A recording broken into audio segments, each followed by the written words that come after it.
د 2015 کال د اکتوبر په میاشت کې د امریکا په ورجینیا کې د CIA په هډ کوارټر کې ناست جان برینین ته له یوې ناپېژندل شوې شمیرې څخه زنګ راغی. زنګ وهونکی له خبرو یو ماشوم معلومېده او هغه جان ته وویل چې ما د CIA ټول سیسټم هیک کړی دی. که دا زنګ کوم عام سړي ته راغلی وای شاید کوم مسخره کوونکی یې بللی وای، خو جان برینین په هغه وخت کې د نړۍ د تر ټولو خطرناکې استخباراتي ادارې CIA ډایرکټر و او هغه ته زنګ وهل خو څه چې آن د هغه د شخصي تلیفون شمیره مندل هم ناممکنه خبره وه. دا د هغه دوه هلکانو کیسه ده چې د CIA په څیر د یوې لویې استخباراتي ادارې سیسټم یې هیک کړی و او د امریکا په څیر سوپر پاور هیواد ته یې په رڼا ورځ ستوري ورښودلي وو. هغه هلکان څوک وو او څنګه یې دومره لوی کار وکړ، دا به په دې ویډیو کې وینو. کله چې له زنګ وهونکي څخه د هیکینګ په بدل کې د هغه غوښتنه وپوښتل شوه، نو هغه وویل چې امریکا دې په فلسطین کې حملې بندې کړي او نړۍ دې په کراره پرېږدي. د دې هلک له اړیکې څخه وړاندې CIA ته معلومه شوې وه چې د دوی سیسټم هیک شوی دی او دې هیکینګ امریکا ته کوم تاوانونه رسولی شوای، دا به هم په دې ویډیو کې وړاندې وینو. د اړیکې له پرې کېدو وروسته سم د لاسه CIA او د امریکا ټول دولت په حرکت کې راغی، ځکه چې یو ماشوم د نړۍ د تر ټولو لویې استخباراتي ادارې سیسټم هیک کړی وو او دا د CIA لپاره ډیره د شرم خبره وه. د یادونې وړ ده چې د CIA جاسوسان یوازې د شناخت په افشا کېدو کې خپل مرګ ویني. د امریکا په ورجینیا کې د CIA په هډ کوارټر کې دننه د سټار بکس د کافي پلورلو یوه څانګه موجوده ده. کله چې هم جاسوسانو او د CIA کارکونکو ته په کوم ګلاس کې چای یا کافي ورکوي، په هغه ګلاس باندې هیڅ ډول نښان نه وي موجود او د اخیستونکي نوم هم نه پرې لیکل کیږي، ځکه چې د دوی په فکر که په ګلاسونو نوم او نښان موجود وي نو د هغه له لارې د CIA کارکونکي په اسانۍ سره افشا کېدلی شي. یعنی هغه اداره چې دومره کوچنۍ نکتې هم دومره په دقت سره څاري، د هغوی لپاره د هغوی د ټول سیسټم هیک کېدل څومره لویه او سخته خبره کېدلی شي. کله چې د هغې اړیکې په اړه څېړنې وشولې، معلومه شوله چې له امریکا څخه لرې د انګلینډ له لیسټرشیر ښار څخه یو 15 کلن هلک دا اړیکه نیولې وه. دې هلک ځان ته کریکا ویل او له هغه سره د هیکینګ یوه ډله هم موجوده وه چې کریکاز وید اټیټیوډ نوم یې پرې ایښی وو. خو دوی څنګه او ولې د CIA سیسټم هیک کړی وو، د دې لپاره موږ باید لږ شاته 2008 کال ته لاړ شو، له کوم ځایه چې د اصلي کیسې پیل کیږي. په 2008 کال کې په امریکا کې یو بل هلک وو چې په ځان یې ډیفالټ نوم یې ایښی وو. له ویډیو ګیمونو سره یې ډیره علاقه لرله. هغه به د گیم د ګټلو لپاره د گیم پروګرام ته داخلېده او په هغه کې به یې د خپلې خوښې وړ تغیرات راوستل. هغه به په آنلاین گیمونو لکه کاونټر سټرایک کې د خپلې خوښې وړ تغیرات راوستل او په ډیرې اسانۍ سره به په گیم کې بریالی کېده. هغه دا هر څه له انټرنیټ څخه زده کړي وو.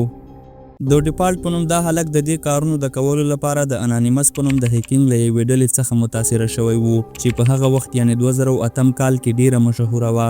د انانیمس ډلې به ډیری وخت د خبرونو سره ټکي جوړول، دوی لوی خبري ویب سایټونه هیک کول او په هغه سایټونو باندې به یې د خپلې خوښې وړ پیغامونه لیکل. د دې هر څه په لیدو ډیفالټ له انانیمس ډلې څخه ډیر متاثره شوی وو او په خپله یې هم د هیکینګ په نړۍ کې قدم کېښوده.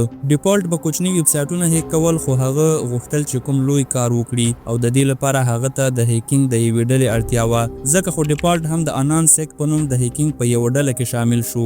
دې ډلې وړاندې هم ډیری ویب سایټونه هیک کړي وو، خو دوی به دا هیکینګ د سیاسي موخو لپاره کاوه.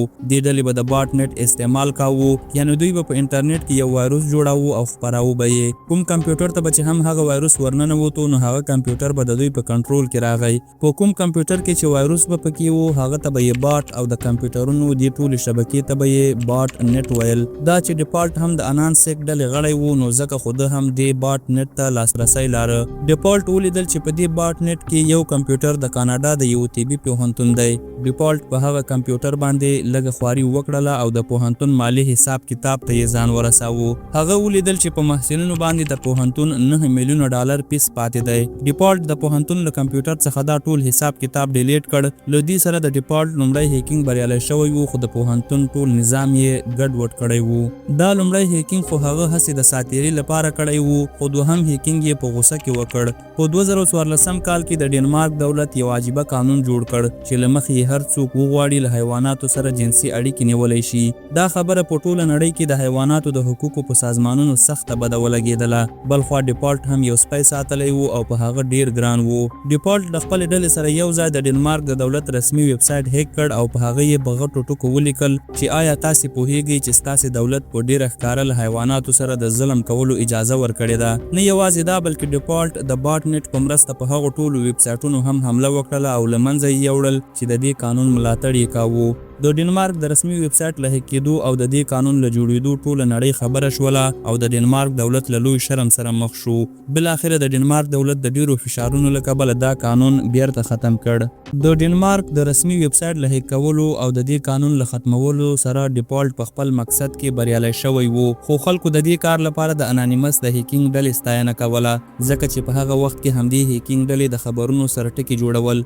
ډیفالټ له دې کار څخه بالکل هم خوشاله نه و، ځکه چې دا لویه کارنامه د کړې وه او ستاینه د بل چا کېدله، خو هغه همت و نه بایله او خپل کار یې دوامداره وساته.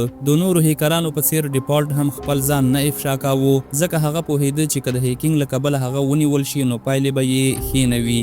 هغه به د خپل کور وای فای نه استعمالوه، بلکې د سټلایټ یو کنیکشن یې اخیستی و او له خپل کور څخه یې ډیر لرې نصب کړی و. له هغه ځای څخه یې په خپل کور کې د یوې مخفي شبکې په وسیله انټرنیټ استعمالوه. د هغه کمپیوټر هم ډیر زیات محفوظ و او د همدې ډیر محافظت له امله به د هغه کمپیوټر په 30 دقیقو کې چلانېده، خو د خپل ځان د خوندیتوب لپاره هغه ته 30 دقیقې انتظار کومه ستونزمنه خبره نه وه. تر اوسه موږ د دې کیسې 2 کرکټره وپېژندل چې یو یې کرېکا و چې په انګلند کې اوسېده او بل یې ډیفالټ چې په امریکا کې موجود وو. له 2014 کال څخه وړاندې دې دواړو یو بل نه پیژندل، خو یوه پیښه وشوه چې له کبله یې دا دواړه یو ځای شول. د ایډورډ جوزف سنوډن په نوم دې سړي د ملي امنیت په اداره کې د کمپیوټر انټیلیجنس کنسلټنټ په توګه کار کاوه. د امریکا د دولت په یو پروژه باندې د کار په وخت کې د ولیدل چې سی آی ای د انټرنیټ د هر استعمالونکي شخصي معلومات له خپل ځان سره ساتي او بیا یې د خپل مقصد لپاره استعمالوي.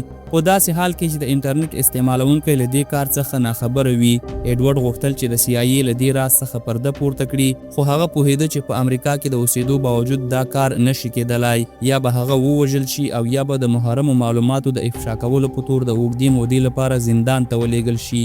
ایډورډ له دندې څخه رخصتي واخیستله او هانګ ته لاړه. هلته یې د خبریالانو په وړاندې د امریکا د دولت له دې راز څخه پرده پورته کړله. له دې خبر وروسته په ټوله نړۍ کې د خلکو غوسه راوپارېدله چې څنګه سی آی ای کولی شي چې د دوی له اجازې پرته د دوی شخصي معلومات له ځان سره وساتي او په هر قدم کې د دوی څارنه وکړي.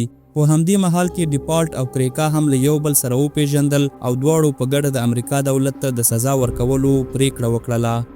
ډیفالټ او کریکا غوښتل چې د سی آی ای سیستم په هیک کولو سره هغوی ته دا احساس ورکړي چې د خلکو شخصي حریم ته د هغوی له اجازې پرته ننوتل څومره زور لري. د ډیفالټ او کریکا مقصد یو و، ډیفالټ چې د امریکا و، له سی آی ای څخه یې د خپلو خلکو د شخصي معلوماتو د استعمالولو بدل اخیسته، او کریکا چې د انګلند و غوښتل یې چې په دې کار سره د غزې د خلکو بدله واخلي، یعنی د دواړو دښمن د امریکا دولت و.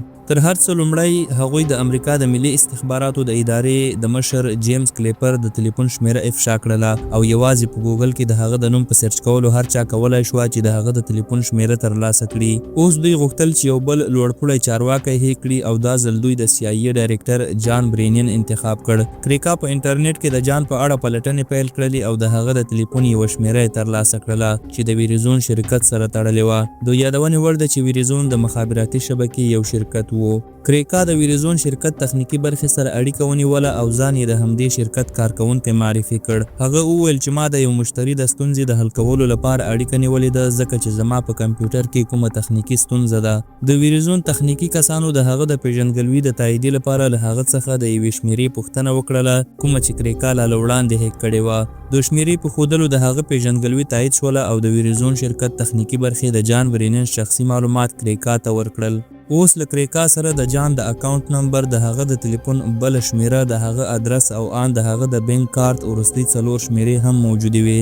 او اوس بل قدم د جان برینین د ایمیل هیک کول وو. هغه ته معلومه شوله چې جان د یاهو یا جیمیل په ځای د ای او ال شرکت ایمیل استعمالوي. هغه د ای او ال د سپورټ ټیم سره اړیکه ونیوله او ورته ویل چې ما خپل پاسورډ هیر کړی دی او له تاسې غواړم چې په پیدا کولو کې یې مرسته راسره وکړئ.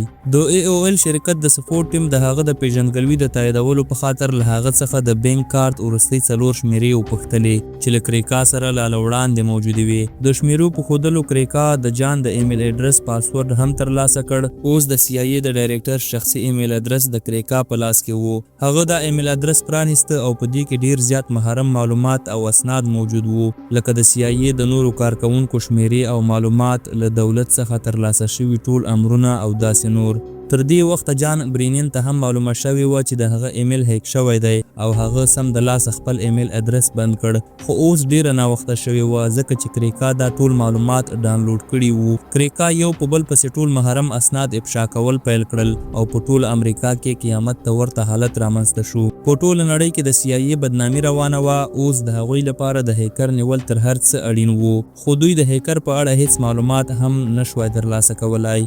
جان برینین ته له زنګ وهلو څو ورځې وروسته کریکا د عدلیې وزارت د 9000 او د اف بی آی د 20000 ایجنټانو معلومات په ټولنیزو رسنیو خپاره کړي وو. له دې ټولو کارونو وروسته کریکا په نارمل ډول خپل ژوند ته دوام ورکړ او فکر یې کاوه چې د ده نیول ناممکنه خبره ده. خو بل خوا ډیپالټ چې په امریکا کې اوسېده ډار شوی وو چې که ونیول شي په لویه ستونزه کې به راګیر شي. شاید هغوی هیڅکله هم نه وای نیول شوي که له ډیپالټ څخه دا یوه غلطي نه وای شوې. ډیپالټ د نشې په حالت کې خپل یو ملګري ته وویل چې د سی آی ای په هیک کولو کې د ده لاس دی. بس همدې یوې غلطي ډیپالټ او کریکا دواړه غر کړل. څو ورځې وروسته اف بی آی د ډیپالټ په کور باندې چاپه ووهله او له ځان سره یې یووړ. د پوښتنو ګرویږنو په جریان کې د کریکا نوم هم افشا شو او هغه د انګلند د پولیسو په مرسته ونیول شو. د کریکا اصلي نوم کین ګیمبل وو او د ډیپالټ اصلي نوم جسټن ګری لیورمن وو. د کم عمر له کبله کریکا په 2 کاله بند او ډیپالټ په 15 کاله بند محکوم شول. د یادونې وړ ده چې دا دواړه اوس آزاد شوي دي او د سایبر سیکیورټي په برخه کې په کار بوخت دي.